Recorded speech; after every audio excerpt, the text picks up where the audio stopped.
Captain, thank you so much for joining me on this on this very sad day. My first question really is, there are a lot of things that we don't know at times like this.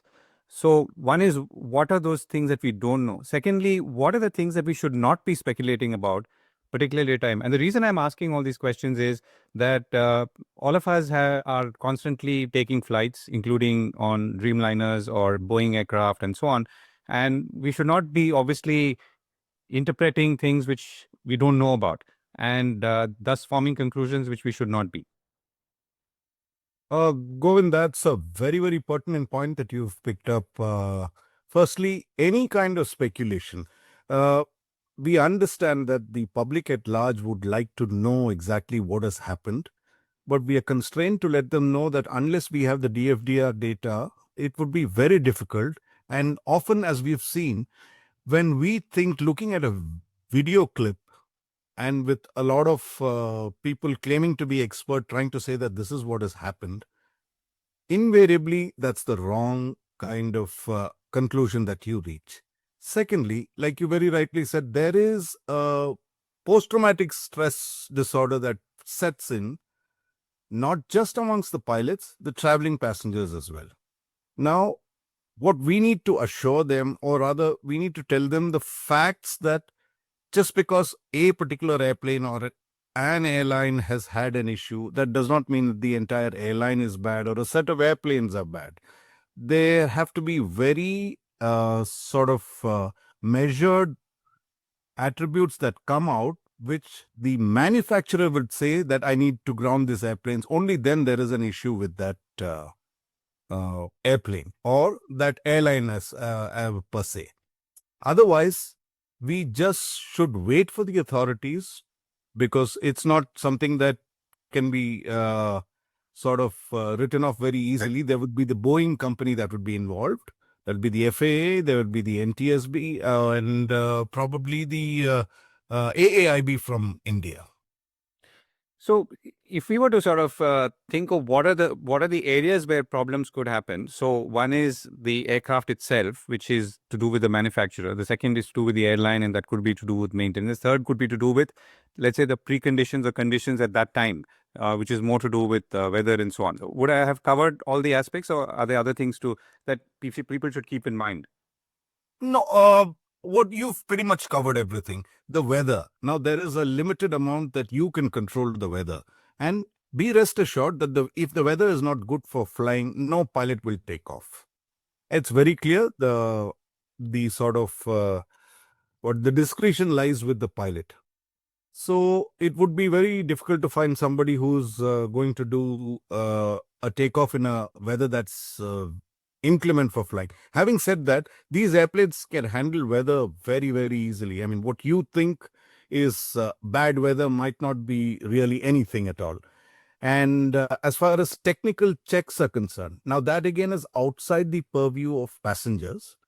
And the engineering departments do a very, very thorough job, because we are an over-regulated society with respect to aircraft maintenance, to a point where we can be not so viable commercially. So that again is what Right. should not scare the passengers. Is sometimes you read things about, in this particular airplane you didn't have the in-flight entertainment system working, or the chair broke, or the top. That is something that can happen to any airplane. That does not affect safety in any manner. But otherwise, India aviation generally very safe. Right. So, and as from a pilot's perspective, now obviously these are things that are going over your mind, because things sometimes happen which have not happened before, and thus open questions or raise questions about.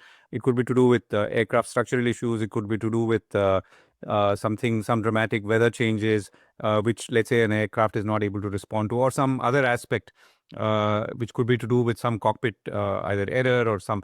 So how do you see? I mean, I know this question can come up every time there's an accident of this nature, but how are you seeing it as a pilot right now?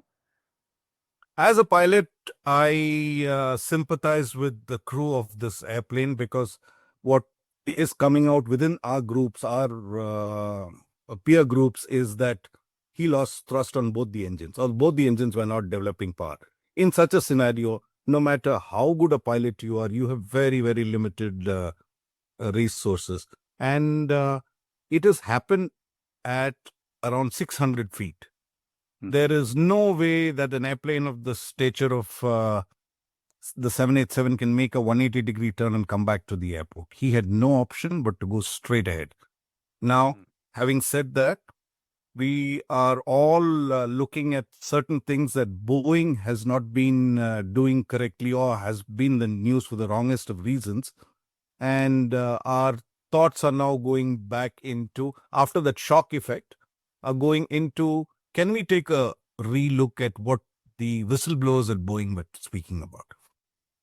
Okay. So you're saying that there could be something with the aircraft that may have been overlooked or may not have been paid such a sufficient attention, which we should now. I guess not because we think it is that way.